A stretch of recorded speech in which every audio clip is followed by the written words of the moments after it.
You've just stolen $50,000 from me, Ava. I knew you'd show your true colors. The words, cold and deliberate, crackled through the intercom like a verdict being handed down. They cut through Ava Carter's chest with a force that made her grip the nearest table to steady herself. For a moment, she thought she'd misheard, thought maybe this was a sick joke, but James Sterling's voice carried no trace of humor. It was sharp, certain, dripping with the kind of prejudice she'd felt all her life. Before we go any further into this story, I'd like to know where you're watching from. And if you believe stories like this need to be told, please subscribe to the channel and give this video a like. Your support helps us bring more truth to light. Ava stood in the west wing of Sterling Manor, her palms clammy, staring at the open vault behind her. Its steel door loomed like a gaping mouth, shelves lined with neat stacks of cash and documents. She'd been on her way to dust the mahogany shelves when she'd found it ajar, unlocked, unguarded. Her instincts had told her to report it, and she had. She'd even sent a text to the estate manager, Lila Monroe, minutes ago, vault open. Please advise. But now, instead of thanks, she was being accused of theft. Mr. Sterling, I didn't take a cent, she said, her voice steady despite the heat building in her chest. I was reporting the open vault. Her words fell into silence, broken only by the faint hum of the security cameras in the corners. Then came his reply, short, dismissive. I've heard enough. Ava's mind raced. She knew what this was. Not about the vault, not really. It was about who she was, about the way her dark skin and modest uniform fit too easily into the role of a suspect in his mind. She was a 32-year-old black woman working in a billionaire's fortress of glass and stone, and no matter how spotless her record, prejudice had a way of rewriting the truth. Moments later, James appeared in person, his expensive shoes clicking against the polished floor. He didn't yell, his calm was worse. Do you think I don't have cameras? Do you think I don't know when someone's lying to me? He said, stepping close enough that she could smell the sharp tang of his cologne. Then, without warning, he grabbed her wrist, not violently, but with a grip that made it clear she wasn't free to leave. You disappoint me, he muttered, before letting go. Ava took a step back, cradling her wrist. The bruise would bloom later, but for now it was her pride that stung. She wanted to scream, to throw every insult she knew at him, but she swallowed it down. Dignity was her last defense, and she wouldn't let him take that too. Lila Monroe appeared in the doorway, her face painted with false concern. I told you she's been acting odd, Lila said softly, like a confidant reluctantly sharing a truth. Ava recognized the game. Lila had never liked her, always quick with a smirk, always assigning the dirtiest jobs. And now, she was pouring gasoline on James's suspicion. Behind Lila, Evan Pierce, the head of security, stood with arms folded, his expression unreadable. We've got her near the vault on camera, he said. Why else would she be there? Ava's jaw tightened. She knew exactly why, because she was doing her job. But in this house, the narrative was whatever James decided it was. She thought about her family back in Detroit, about Carter's Corner, the small grocery store her grandparents had built brick by brick.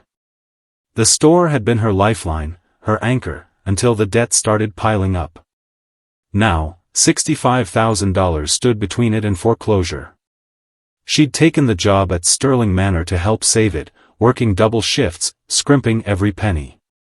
And yet here she was, branded a thief over money she hadn't even thought of touching. James's voice cut into her thoughts. You'll remain on duty until I decide what to do about this, he said, turning to leave. No apology. No chance to defend herself. Just a sentence passed without trial. As his footsteps faded, Ava exhaled slowly. She knew better than to beg for understanding. People like James Sterling didn't reconsider their first impressions, especially when those impressions were tainted by bias. In the silence that followed, she pulled her phone from her pocket, scrolling to the text she'd sent earlier. Vault open. Please advise. Proof of her innocence, though she doubted it would matter. In the staff quarters later that evening, Ava sat on the edge of her narrow bed, staring at the photo of Carter's corner taped to the wall. Her grandparents smiled in the picture, their hands resting on the store's front counter, as if guarding it from the world. She felt the weight of their legacy pressing down on her, the injustice of being accused gnawing at her insides. Maya Torres, the kitchen assistant, knocked softly before stepping in. "I heard," she said, setting a cup of tea on the nightstand. "You okay?" Ava forced a small smile. "I've been worse." But even as she said it, she knew it wasn't true. "People like us, we're always one rumor away from losing everything," Maya said quietly, her own eyes shadowed by experience. Before Ava could reply, Noah Bennett passed by the open door. "Watch the shadows," he murmured, his tone cryptic, before disappearing down the hall. Ava didn't know what he meant, but the words lodged in her mind like a warning. Later, her phone buzzed, a message from her mother. "We lose the store Monday." The words blurred as her eyes filled with tears. She swiped them away, refusing to let despair win. She might not have stolen that money, but she needed money, and fast. Still, she wouldn't take it the way James thought she would. She'd seen too many people lose themselves to bitterness. And if the world wanted to see her as guilty, she'd make them choke on the truth instead.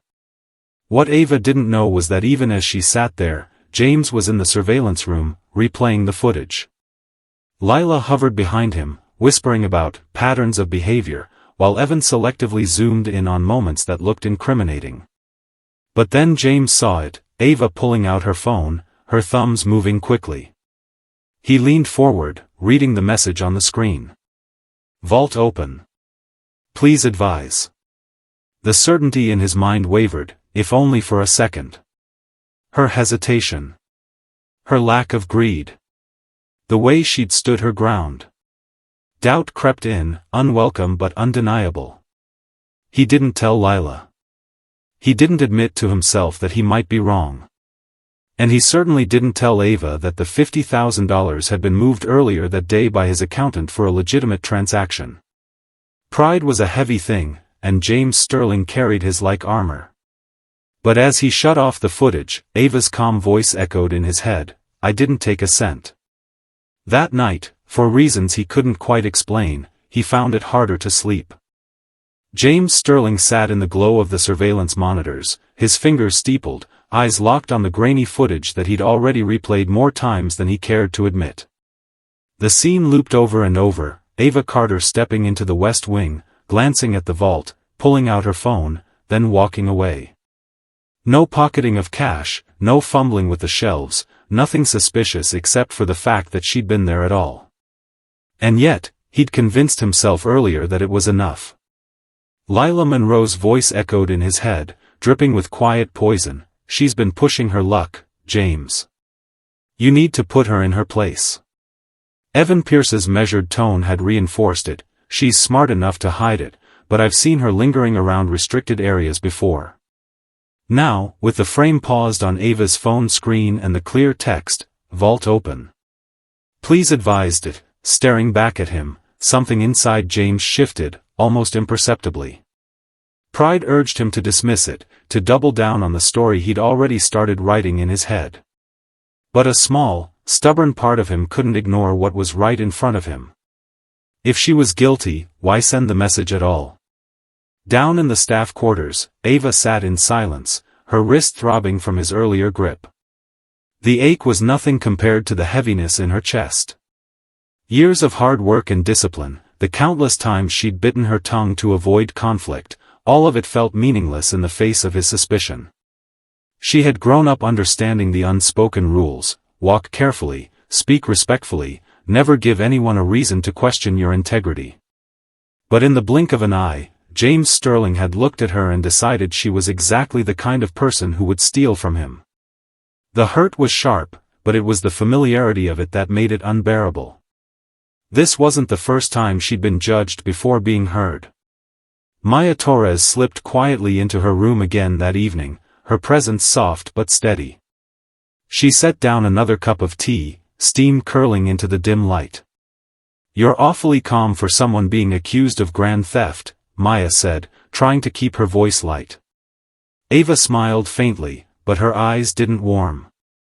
"If I lose my temper, I lose more than this job." She paused, her gaze drifting to the photo of Carter's corner taped to the wall. "My family's store, it's all we have left. And it's slipping away." Maya's brow furrowed. "How bad is it?" 65,000 bad, Ava said flatly. "They're taking it Monday." The words hung heavy between them. Maya didn't ask why Ava hadn't just taken the money from the vault, she already knew the answer. Ava wasn't built that way. But it made the injustice even harder to swallow. Noah Bennett appeared in the doorway again, leaning on the frame with his usual quiet watchfulness. "Careful where you step," he said, his voice low, as if the walls themselves were listening. "This place has eyes, and ears." Ava frowned. "You mean the cameras?" Noah shook his head slowly. "The people." He gave her a pointed look, then turned and walked away before she could ask more. Upstairs, James reviewed the day's activity logs, but his focus was fractured. His accountant had confirmed the $50,000 had been moved earlier that morning to cover a real estate deposit, nothing unusual. That should have cleared Ava immediately. But saying so now would mean admitting he'd jumped to conclusions without evidence, that his gut instinct, the thing he prided himself on in business, had been dead wrong. Worse, it would mean acknowledging that his suspicion had been rooted in something uglier than logic. Instead, he told himself he'd wait for more information. It was easier to pretend he was gathering facts than to admit he was protecting his own ego. Lila, ever the opportunist, sensed his hesitation but didn't address it directly. Instead, she brought him a stack of incidents she claimed to have logged about Ava, a missing silver tray from the east dining room, later found in the dishwasher, a late return from a grocery run. Traffic had been the real cause. Each entry was small, almost laughable, but in Lila's hands they became a pattern, a carefully crafted narrative designed to make Ava seem like a risk. Back in the kitchen, Maya pulled Ava aside. "Lila's not just out to get you. She's feeding James everything she can twist. I've seen her do it before." Ava's jaw tightened. She'd suspected as much. "Why?" "Control," Maya said simply. "If she makes you look bad, she looks indispensable." That night, Ava lay awake, her phone still on the bed beside her. She reread her mother's message, "We lose the store Monday," until the words blurred into a haze. She could hear the faint hum of the surveillance system above her, the silent reminder that she was always being watched. But there was something else now, under the surface of her hurt, something solid, sharp. A refusal to let this stand. The next morning, she carried herself through her duties with the same precision as always. Polished the silver, vacuumed the grand hall, restocked the linen closet. But every movement was laced with restraint, her mind cataloging every sidelong glance from Lila, every clipped order barked from across the room. James passed her twice in the hallway, his expression unreadable, as if he didn't quite know whether to confront her again or avoid her entirely. In the surveillance room later, James replayed the vault footage yet again. He zoomed in, scanning Ava's face for any flicker of guilt. Instead, he saw a kind of measured caution, like someone handling something dangerous not because they wanted to, but because they had to. The image unsettled him. He was used to people folding under his authority, groveling for forgiveness even when they weren't wrong. But Ava hadn't begged. She hadn't raged. She'd simply told him the truth and left it there. That restraint began to gnaw at him. In the world James inhabited, innocence was often noisy, a performance of outrage or hurt. Ava's quiet was something different. Something that forced him to question whether he'd been looking at the wrong person entirely. Meanwhile, Lila kept up her campaign. She found ways to assign Ava the most demeaning tasks, scrubbing grout, hauling garbage in the snow, always with a too-sweet smile. "We just can't take any chances," she'd say loud enough for others to hear, planting seeds in the staff's minds. Evan, still riding the high of James's earlier trust, made a point of shadowing Ava whenever she worked near valuables, his presence a constant reminder that she was under suspicion. But Ava wasn't the only one noticing things. Noah caught her in the garden that afternoon, pruning the winter roses. "They're watching you because they're hiding something," he said, glancing toward the manor. "What do you know, Noah?" she asked. "Enough to know Lila's been meeting with someone late at night." "Not James. Not anyone on staff." Ava straightened, the pruning shears still in her hand. "Why tell me?" "Because you're not the problem here," he said simply, before walking away again. That night, as snow began to fall outside, Ava sat at her small desk and began making notes, names, dates, odd remarks, the way Lila always seemed to know when James would be out of the house. She didn't know yet what it all meant, but she knew one thing: whatever game Lila was playing, Ava was done being the pawn. Upstairs, James lay in bed, staring at the ceiling. He tried to push Ava from his mind, but the image of her standing in front of the open vault wouldn't fade. Not the vault itself, not the cash, but her face. The way she'd looked him in the eye and told him she hadn't taken it. He'd built an empire on trusting his instincts, but for the first time in a long while, he wondered if they'd led him astray. And in that quiet, when the house was still and the only sound was the wind against the glass, James realized something that made him uneasy. He wasn't entirely sure anymore that Ava Carter was guilty of anything at all. The next week began with the kind of biting cold that made the glass walls of Sterling Manor feel more like ice than luxury, but Ava Carter barely noticed the weather anymore. What she noticed, what she felt every second, was the weight of eyes on her. James Sterling's gaze when they crossed paths in the hallway, cool but no longer quite as certain. Lila Monroe's calculating stare whenever Ava entered a room, as though daring her to step out of line. And Evan Pierce's constant shadowing, which had become so blatant it almost felt like a performance. Still, Ava kept her back straight, her expression calm. She had learned long ago that composure could be a weapon just as sharp as anger. Yet beneath that steady exterior, her frustration was growing into something else, something with an edge. It was Noah Bennett who gave that edge a direction. It happened late one evening, when Ava stepped out onto the frost-dusted terrace to clear her head. Noah was there, leaning on the railing, a cigarette burning low between his fingers. He didn't look at her when he spoke. "She's been meeting with the accountant." "After hours." Ava turned her head sharply. "Lila?" He nodded once. "Every other night this past month. Same pattern, she leaves with a manila envelope, comes back without it. Not James's orders." Ava's pulse quickened. She thought of Lila's constant smirks, her eagerness to paint Ava as a thief. "You think she's stealing from him?" "I think she's doing more than that," Noah said. "And I think she's counting on you being too busy defending yourself to notice." He flicked the cigarette into the snow and walked away, leaving her with the cold air biting at her cheeks and the words settling deep in her mind. The very next morning, Lila handed Ava an errand, a sealed envelope to deliver to James's attorney in downtown Aspen. "No detours, no delays," she said, her voice laced with faux professionalism. Ava took it, feeling the weight of the paper inside. She had no intention of opening it, not yet, but when she reached the attorney's office, a sudden gust of wind caught the flap as she stepped from her car.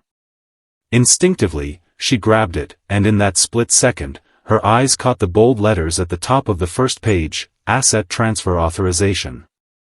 Beneath it was James Sterling's name, except the signature wasn't his. And the recipient? Lila Monroe. The document detailed the transfer of 4 properties totaling $3.2 million. Her breath caught. Forged signatures. Property transfers. This wasn't petty theft, this was something far bigger. She closed the envelope carefully, delivered it without a flicker of suspicion, and drove back to Sterling Manor with her mind racing. That night, in the quiet of the staff quarters, she told Maya Torres what she'd seen. Maya's eyes widened.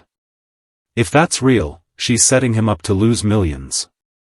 While making me the distraction, Ava said bitterly.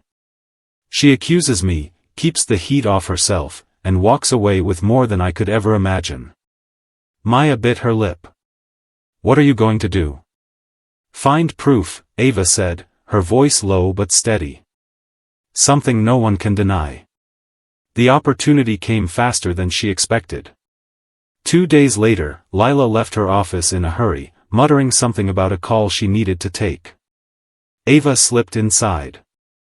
It was immaculate, too immaculate. No personal clutter, no stray papers. But in the bottom drawer, under a false panel, she found it, a burner phone. She powered it on and scrolled through the messages. Most were mundane, but one thread caught her attention. Meeting tonight. Finalizing the deal. Bring the paperwork. Another read, transfers processed. Funds moved by Friday. Her stomach twisted. This was it. She slipped the phone back exactly as she'd found it, her hands steady despite the thundering of her heart. That evening, Ava went to James. She didn't knock, she walked straight into his surveillance room, where he sat watching a bank of monitors. He looked up, clearly startled by her boldness. I found something you need to see, she said, her voice calm but with an undercurrent of steel. His expression hardened. Ava. She cut him off. Before you tell me I'm out of line, listen. You've been watching me like I'm the problem. But I'm not.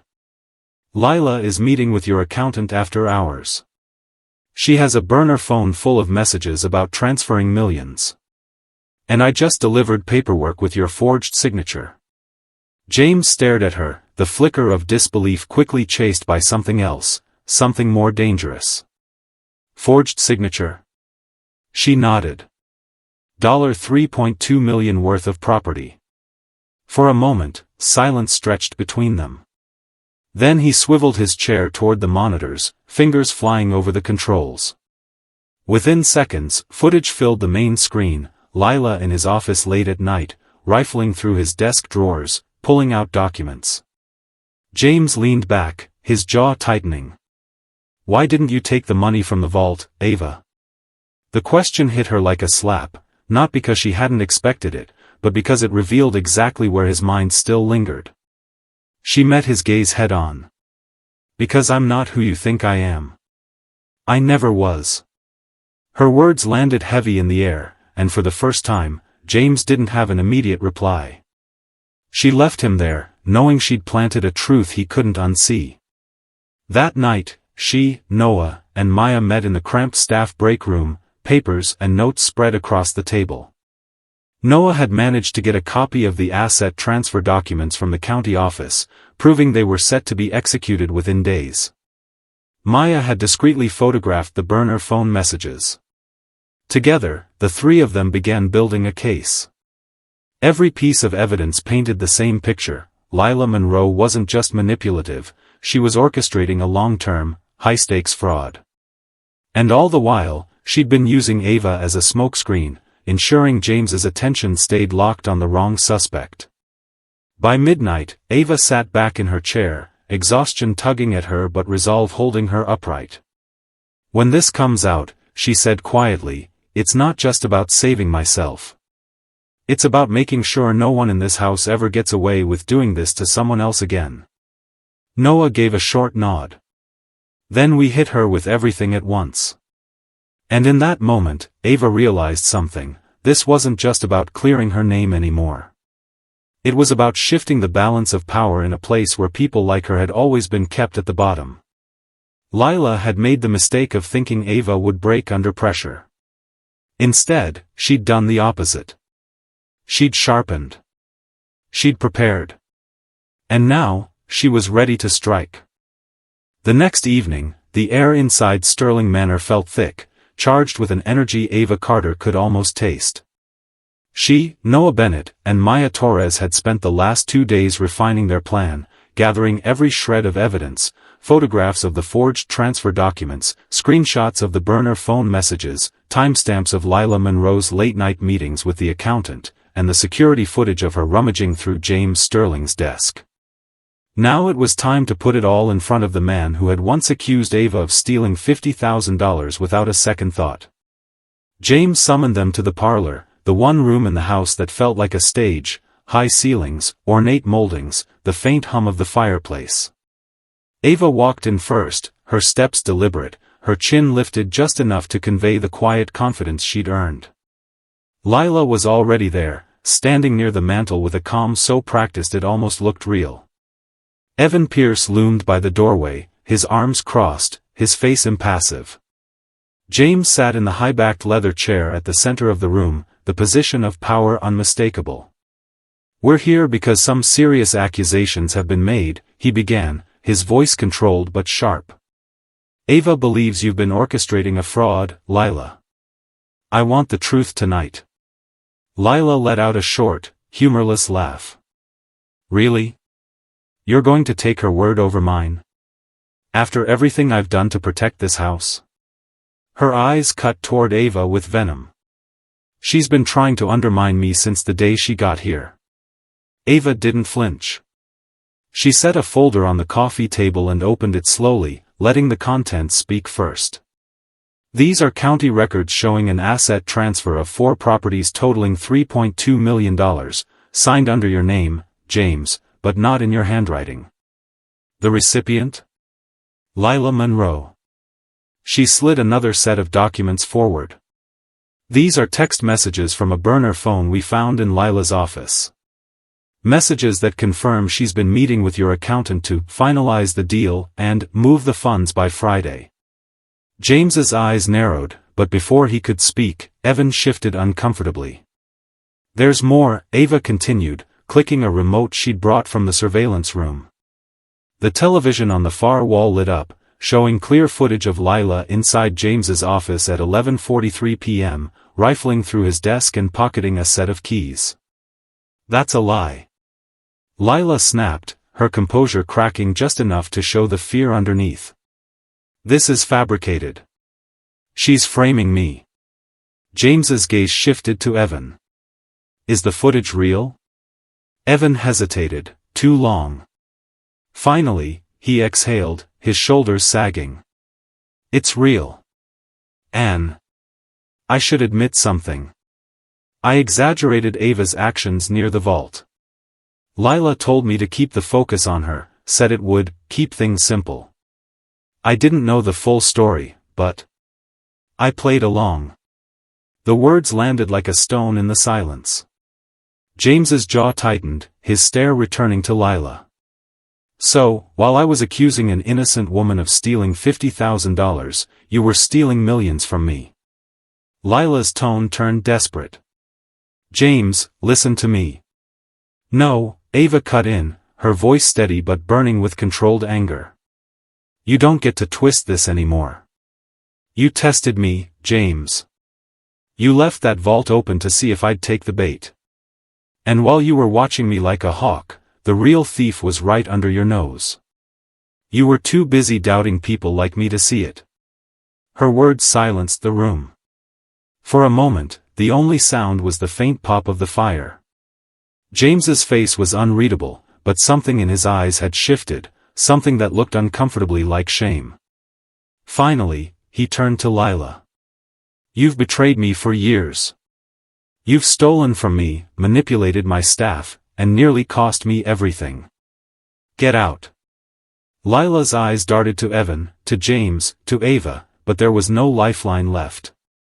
When the attorney, who had been waiting in the hall, stepped in with 2 security guards, her shoulders sagged. "This isn't over," she spat at Ava as she was escorted out, but the words had no bite left in them. James sat back, running a hand over his face. "Ava. I owe you an apology." But Ava didn't soften. "You owe me more than that. You owe every person who's worked here under suspicion and silence more than that. You need to put policies in place, transparency in operations, oversight so this can't happen again. And you're going to set up a fund for black-owned businesses in this community. People like my mother shouldn't have to watch their livelihoods vanish because someone in power thinks they're disposable.